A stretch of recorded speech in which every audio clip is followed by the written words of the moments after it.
Sorry guys, ndafonerwa nemumwe munhu, ndafonerwa nemumwe munhu arikuti ndaona live yamuri kuita munhu uyu ndaitaura naye nezuro taishanda tese musikana uyu takataura tese nezuro muri kuti chi ndikati yashaika zvikanzi achishanda tese kucollege kwavangu ashanda uko vari malecturer vese ndikati atoshaika mama utozvionerawo palive apa atotanga kuchema mukadzi yeye hanzi taitaura tese nezuro muri kuti afa nei haana mbotaura wani nezuro ndiri kunzwa huro ndikati ndizvo tatovhundukawo tese tisasina tozviwo kuti ari kunzwa huro guys kana life yakadai saka life yacho haina basa ka guys haina basa ekuti nhasi the next minute the 1 minute uri kutaura nevanhu ufamba nevanhu uri kunyemudza vanhu uri kutaura nevana vako kutoronga zveChristmas the next day you are dead just like that guys. Saka life yacho haina basa kana zvakadaro life yacho haina kana nebasa rese guys haina kana nebasa rese 1 minute you're talking to people uri right no hapana pari kurwadza kana kudi the next minute watofa just like that.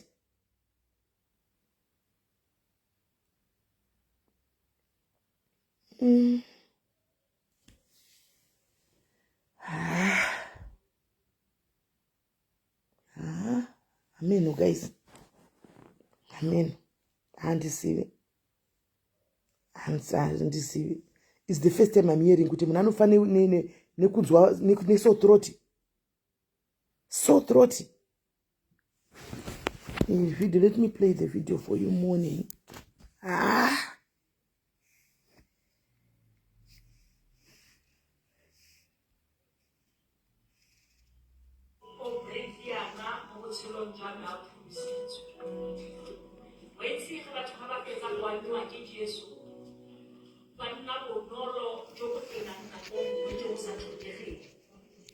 And I've never ever encountered such a brave person as man who I did Jesus.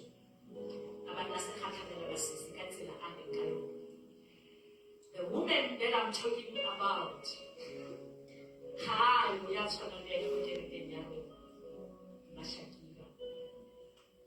she's short. Even the way she's dressed bravely to pay in the church. Praise the Lord. The dress code. Praise the Lord. Taruani yani. When she arrived 15 years later in our church, Uyu kufamba ushu. she was not this big. She was very slender and highly traveled. Ushu. Guys, just like that. Just like that. Just like that, guys.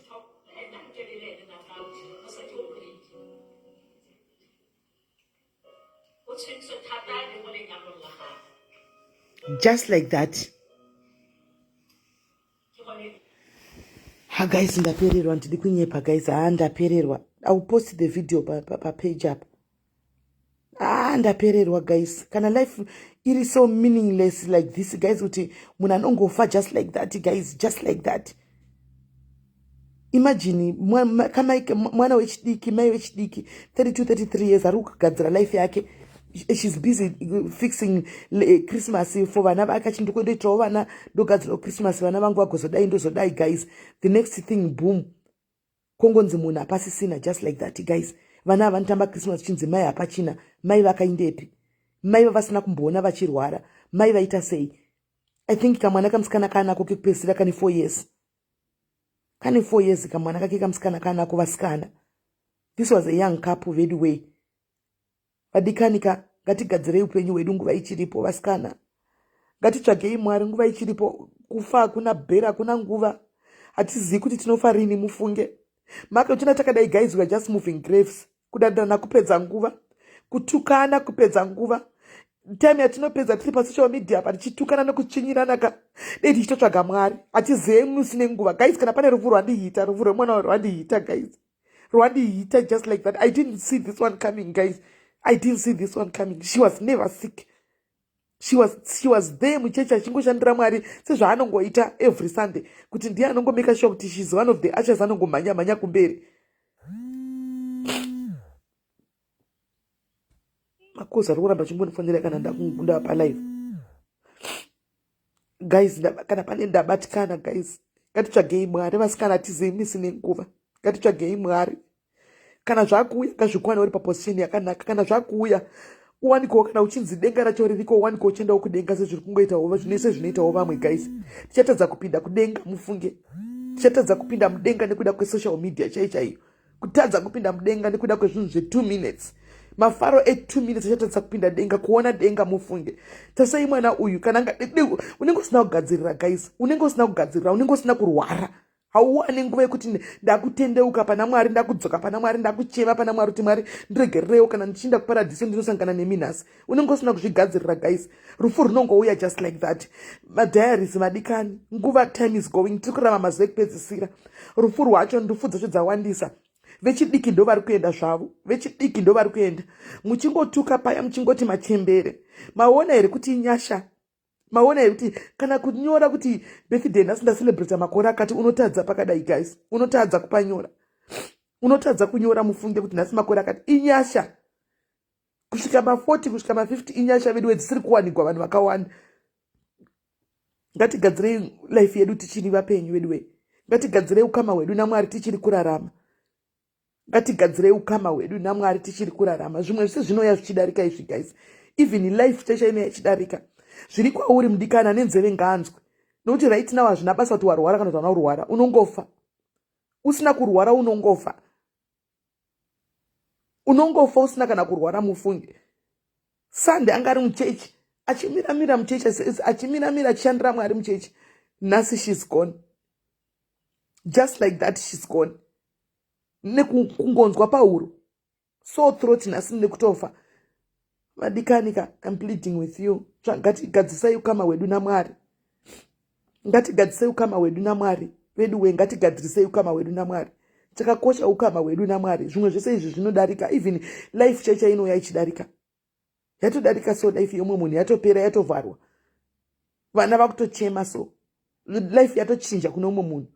Kune vamwe vanhu life yatochinja mufunge. Ndarwadziwa. Zvandirwadza vedu handidi kunyepa, ndarwadziwa. Ndakambomuona uchinzi ari kurwarawo kana kuti munhu anga ari muchechi neSunday. Ndakutadzai video iyi ndeyeSunday kuchechi.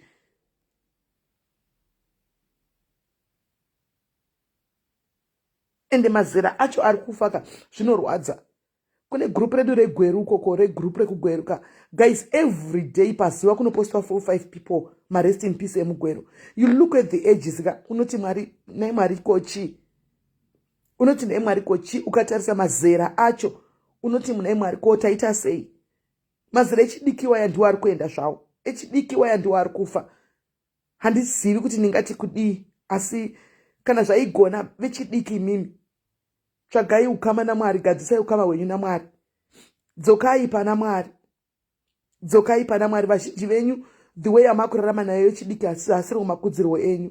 Dzimwe nguva tiri kufa. Tiri kuparara nekushaya njere. Zivo. Bhaibheri soko raMwari rotaura chaiko kuti vanhu vangu vanoparara nenyaya yekushayiwa zivo. Sometimes upenyu hwatakurarama iko zvino kana muchirangarira soko rangu randogara ndichikudzai pano. Ndogara ndichikudzai ndichiti munoziva Satan akauya kuzoparadza, and this time ari kuparadza. I always tell you. Ndichikudzai kuti vadikani munozati kana paine Satan paakatargeta kuti I'm going to destroy people through social media, my social media platforms ese. Ndogara ndichikudzai every time kati ma social media platforms, and if we are not careful we are hooked. Tichifunga kuti tiri kuseka, tiri kutamba. Hatichisina nguva yekuti tsvage kuti ndoda kumboti namata. Nguva yekunamata Mwari kungopfugamawo 2 minutes kuti Mwari maite mandimutsa mangwana nanhasi. When is the last time mudikani iwe wakagara pauri papo? When is the last time wakapfugamawo wega pache zvako? Be honest to yourself, not to me. Kuti Mwari mazvitenyu mandimutsa mangwana nanhasi ndiri mupenyu sora ineni. The first thing that we do each and every morning when we wake up kunobata phone. Uchinda kutoilet unoenda nefoni. Kuti TikTok vari kutaurwa nezveinhasi. KuFacebook kuri kutaurwa nezveinhasi. KuInstagram kuri kutaurwa nezveinhasi. Nguva yekuti foni itaikoshesa kudarika upenyu. Foni itaikoshesa kudarika Mwari.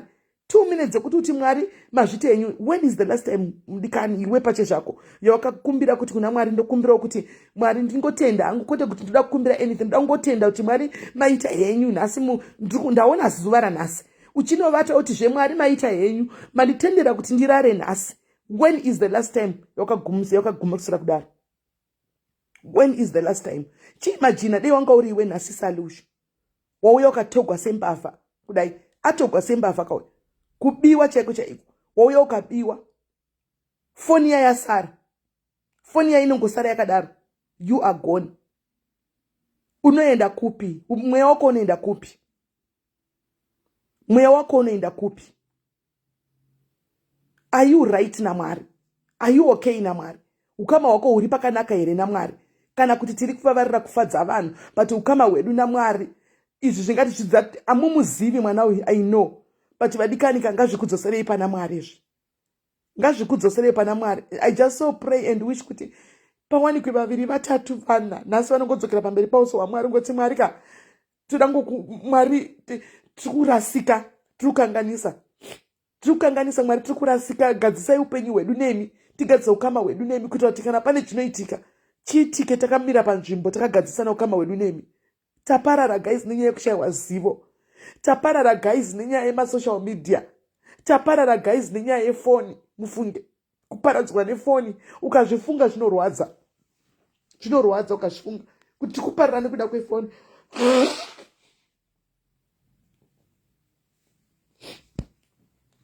Mwari vakativanzira rufu, ipapo vakakanganisa, dei vakatiudza zvavo. Vakativanzira rufu, takungorarama tichazivi, takungorarama tichingoti tichine makore, ndakasimba ndichine makore, ndakasimba ndichiripo. Izvo hazvinidhe kuti urware kuti utorwe. Unongotorwa just like that, unongodzurwa just like that. Mufunge. Katidzokerei pana Mwari vadikani. This is heartbreaking. Mweya wangu adambuka nepakati chaiko chaiko, kudambuka nepakati chaiko chaiko. Mufunge pananzwa nauye mwana, ndatozviramba. Nao ndafunga kuti ndikapedza maerrands ese ndoenda kumba kwacho ndarwadziwa guys, handidi kunyepa. Especially kwete kuti kuradzwa kuti munhu afana kuti but the way yacho yaenda nayo, the way yaenda nayo to age yacho, saka vana vai vadiki vanosara nani age yacho. This is heartbreaking guys. Ngatidzokerei pana Mwari. I know it sounds funny, I know it sounds stupid kana tichitaura zvinhu zvakadai. Shoko raMwari sounds stupid kana tichitaura nezvaro, nokuti harina chinonakidza pariri, rinosounda stupid kana tichitaura zvinenge zvitoluka kunge zvisina nebasa rese. But chokwadi chiripo chaiko vadikanika, zvakakosha mufunge. Vechidiki I urge you, dzokerai pana Mwari, dzokerai pana Mwari. Handisi kuti vakuru havafi, but look at the number of the youngsters that are going. Look at the young, the ages of these youngsters that are going. Tarisai makore avo. Vechidiki dzokerai pana Mwari. Tsvagai Mwari uyu muchawanikwa. Vabereki venyu chaivo chaivoka. Ndofunga vazhinji vakakudzwa nenzira dzekwamwari dzechiKristu. Tsvagai Mwari. Tsvagai Mwari. Mafiro ari kuita vana anorwadza guys. Mafiro anoita vana vechidiki anorwadza. Mafiro ari kuita vana vechidiki anorwadza. Tsvagai Mwari vechidiki mufunge. Mukuona tichidai so inyasha idzi hadziwanikwi zvokutamba. Ngatitsvagei Mwari. Bhaibheri soko raMwari rinotaura kuti seek ye the kingdom of first and everything shall be added unto you. Tikatsvaga ukama naMwari, tikatsvaga zvinhu zvekuna Mwari, hanzi zvimwe zvese zvichauya sebonus. Everything will be added unto you. Vadikani, let's love one another. Let's forgive one another. We have done a lot of wrong things towards one another. Tiri vanhu zviriko, ndokurarama kwedu sevanhu venyama. Ndokurarama kwedu sevanhu venyama. But ngatisvikei pakuvavarira kuti tiite zvakanaka. But God is love. Soko raMwari rinotaura kuti I am love. God is love. Pasina rudo hapana umwari. Pasina rudo hapana umwari. Ndikuchema munhu haisi hama yangu, but ndakaziva mwana uyu pave ne more than 14 years ndamuziva. Achiroorwa mumeso mangu ndakatarisa kudai so. Kusvika aite vana vake vese takasangana muchechi. Akatanga kushandira Mwari muchechi, munhu angasingaiti zvemasocial media. Nasi, she's just gone like that. Mai vake chaivo ndotovaziva tiri kuti vaitouya vachitira kuuya kunzona kwashavo nemwana wavo ouya namai vake kwanzi mai vachi vaindifarira uya vachindimhorosa. Mwanangu wakadiko mwanangu, ramba uchingodzorawo munin'ina unoita uchidzoredzera. Zvonhasi ndopatiri apa. Vadikani ndikukuejai. Hazvizikamwi, ramangwana rako harizikamwi. Unoti nhasi ndikufamba wakatenga grosari reChristmas, wakatenga hembe dzeChristmas, wakaprepare mafaro, unogona kutadza kusvika 25 December. Unogona kutadza kusvika 31 December. I said ndikurangarira ndichitaura kusara nezuro ndichitaura kuti pasara 10 days, but a lot of things are going to happen in those 10 days. If you still remember kuti gore ripere. Ndakazvitaura nezuro. Ndikati only 10 days left, but panogona kuitika zvinhu zvakawanda pa10 days ipapa. Kai zvinhu zvichatadza kupinda denga, zvinhu zvidikidiki zvisinangana nebasa rese. Chatadzwa kupinda denga neruvengo, chatadzwa kupinda denga nejealous, chatadzwa kupinda denga nekutukana, chatadzwa kupinda denga neguwa, chatadzwa kupinda denga nefoni. Foni chaiyo, foni ndo yandiri kuona riri gehena revanhu vakawanda. Foni iri ichaita gehena revanhu vakawanda. Foni. Be careful vadikani what we do nemafoni aya. Before phone comes God.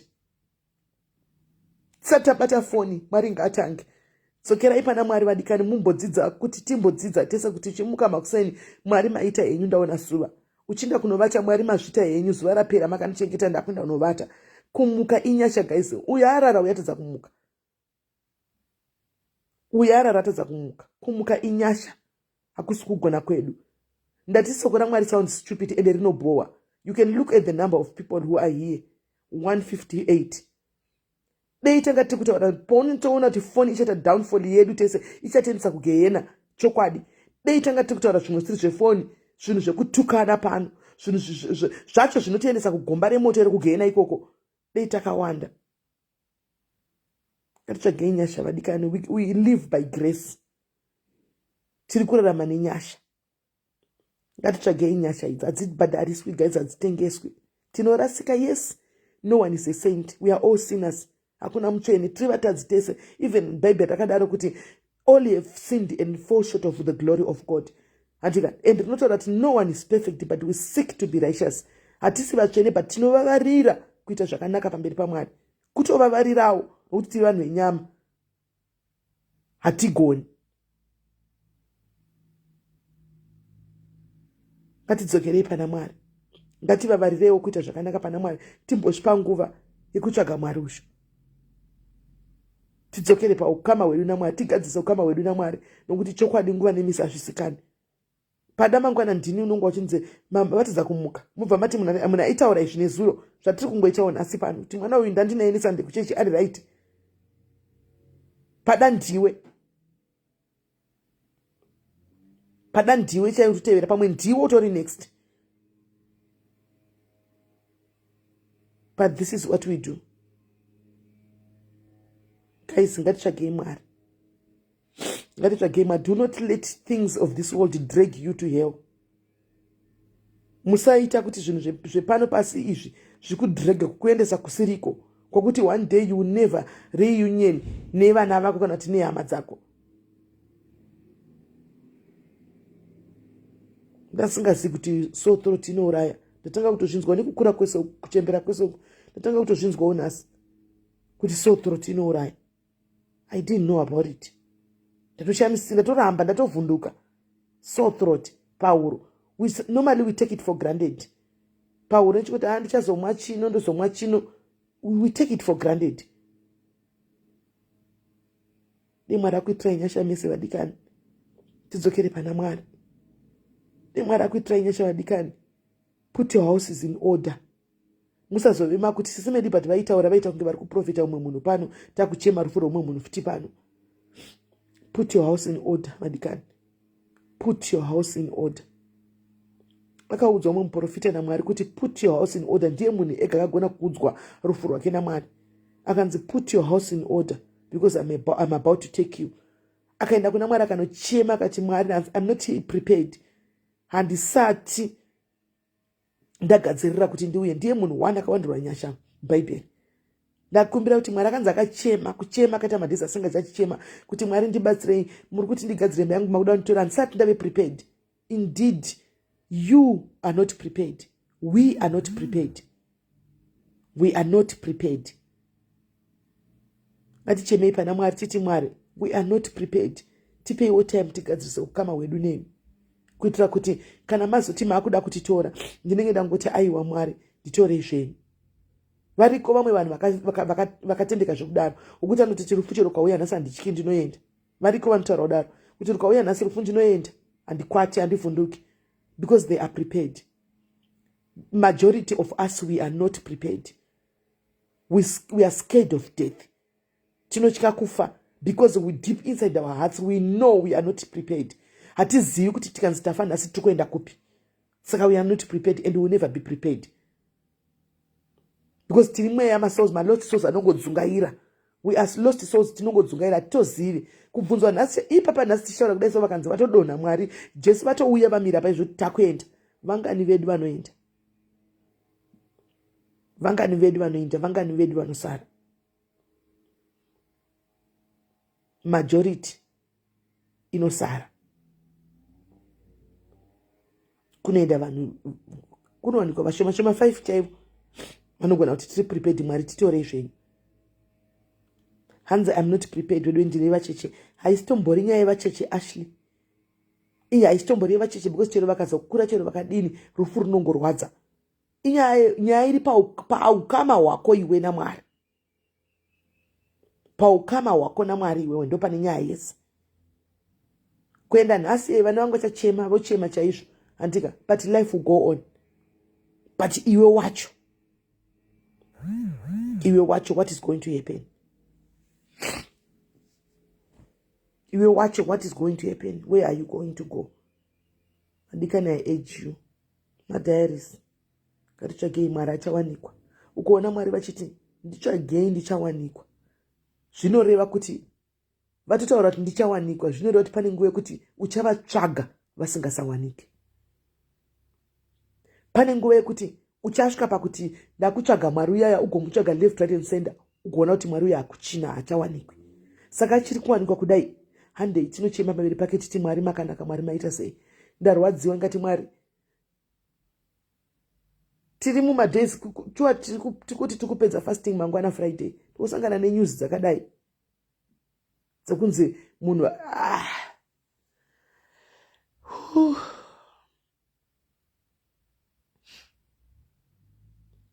yeah, zvakaoma. Hanzi kudenga kunoenda vashoma. Vashoma iwawo guys, iwawo ndikuwanikwa uripo here chioniso. Pavashoma ivavo vari kuenda, ngatiwanikwawo tiripo. Ngatiwanikwe tiripo. Pavashoma ivavo newe wanikwawo uripo. Vari kuenda vacho ndo vakaita sei? Kana pane vari kutomboenda, it means kuti it's possible kuti nesu togona kungoendawo. Zvangoda grace. Vechidiki tsvagai Mwari. Vechidiki tsvagai Mwari. 35 and below tsvagai Mwari. Muri kuparara zuva roga roga. Muri kuparara zvakanyanyisa nenyaya yekushayiwa zivo. You are perishing daily, each and every day. Muri kuparara. Tsvagai Mwari. Dzokerai pana Mwari. Dzokerai parudo rwekutanga muchisangana naMwari paipai pamakambonzi munoda Mwari, ndomuda, dzokerai ipapo.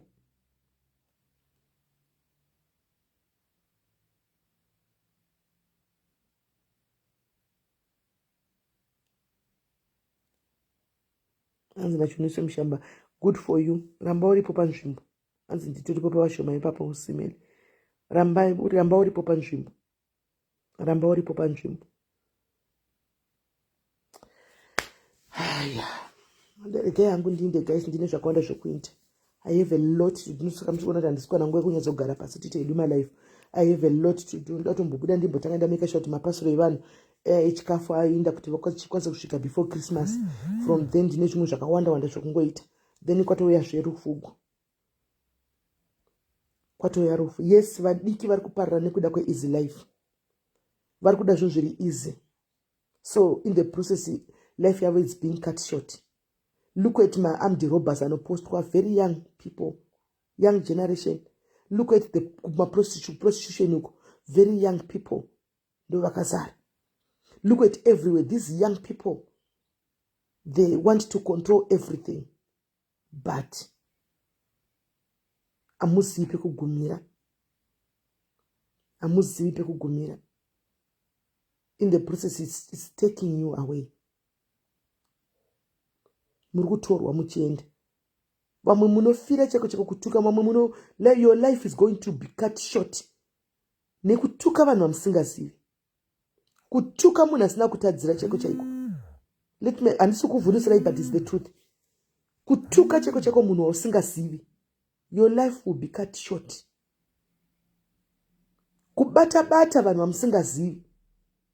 Your life can be cut short. Vanhu vamunotuka vamuzivi kuti vakaita sei, vanhu vepi ndevapi. Your life can be cut short, vadikani. Even isi vanhu vakuru vacho panhamba yoyo shoma. Zvimwe zvatinoita sevanhu vakuru kudai. You tend to wonder. Zvimwe zvatinonyora sevanhu vakuru kudai. Tose. Tinototora pesenari chako, topinda pesenari chaiko.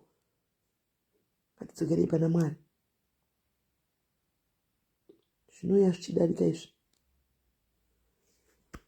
Muve nezuva rakanaka vadikani. Muchiva mbinga, muchimhanyisa, muchidini, muchiona muchinzi mbinga. Ndogara ndichikudza kuti gutsikane zvaona zvauzivi. I will do a video about that. Yembinga. Sorry yenyu vadikani. Mazondega ndite tuma video ndichikupostai mungwana zvokudiscuss since I am busy, but ndichapedza hangu manje busy yangu. Then we can come back and start with my life yedu. Anditika. So another announcement ndeyekuti mukoma Masimba ndambovabvisa pamapowers andava paya. Tambovabvisa because makuseni nhasi pandiri kuti ndambomuka makuseni paya. Ndawana message yangu ichifuta inbox WhatsApp kuchinzi mukoma Masimba vaita malive. Saka pandaenda kunocheka malive ayaya ndaona kuti no, he needs strong monitoring. Because vanga kutotaura nezvepolitics nezvechiva kuchisa masana Mnangagwa, and I'm like no. He needs strong monitoring. So ndavaudza kuti takubvisai mukoma Masimba because ndatoona kuti makutoenda kusiriko hamusati makataura kuti 60%, hamusati mave 100% well. So the next time you are going to chakubvumidza kuita live ka1 per week asi ndiripo. Ndokupai mapowers pamuri kuda kuita live yenyu ipapo moita ndiripo. Kuti ndichakupai mapowers ekuti mugare nawo muchita, you are now abusing social media, makutaura zvana president muchivatega muchidini, then that's wrong. That's wrong. So yeah, guys, musura zvakanaka nditi muve zuva rakanaka.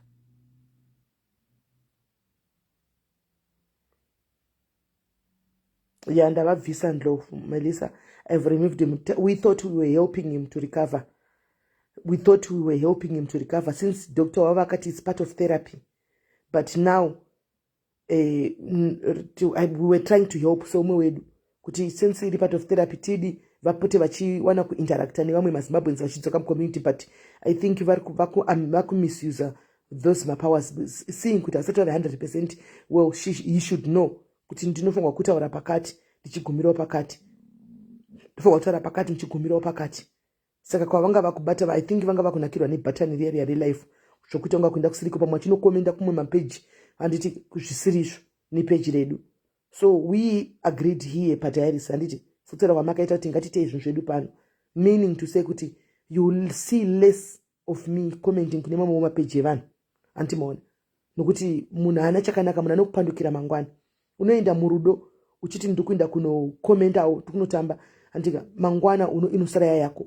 Plus pa social media muzo kuti igame rekushandisana, unogona kutoshandiswa kabisira usingazvioni kuti ndikutoshandiswa, uchiti ndikusapota vamwe uchitoshandiswa. So for now I think just being here tutotambira kuma South Africans, kune page rinonakidza ma South Africans that you can follow rakanzi fashion styles and what South Africa anta ma challenges mamwe kutoti vanotota ma challenge ekushama vasina bhurugwa chaivo. Ndokwatoti redu tichitora samuswe because tikataura nation havatinzwi, and takatoti one day because tikatoita comment vanhu vanotouya vozara pa comment totombodi vanzi tiri kuafbob now. Alright, votombotaura votombodididi toenda andimaona. So guys, mukainimboatenda kune ava kuverufu ari kundisira mameseji, then to talk later. Maitenyu guys, mwana kuite zvakanaka, but musakanga muzvandakudzai tichidonha panapa. Fugama uri wega pauri papo, ivo fugama uchemere Mwari kuti Mwari ndidzosei paposition. I know it's hard kana wambobva pana Mwari kudzokera pana Mwari mutsutsururu kana wambobva, but uri wega izvozvo imbofugama pasi ucheme kuti Mwari ndidzosei panzvimbo ndoga handigoni, ndidzosei gadzirisai ukama hwangu nemi Mwari. Let's try for that. Let's try it. It's doable. Tosangana zvakare later guys.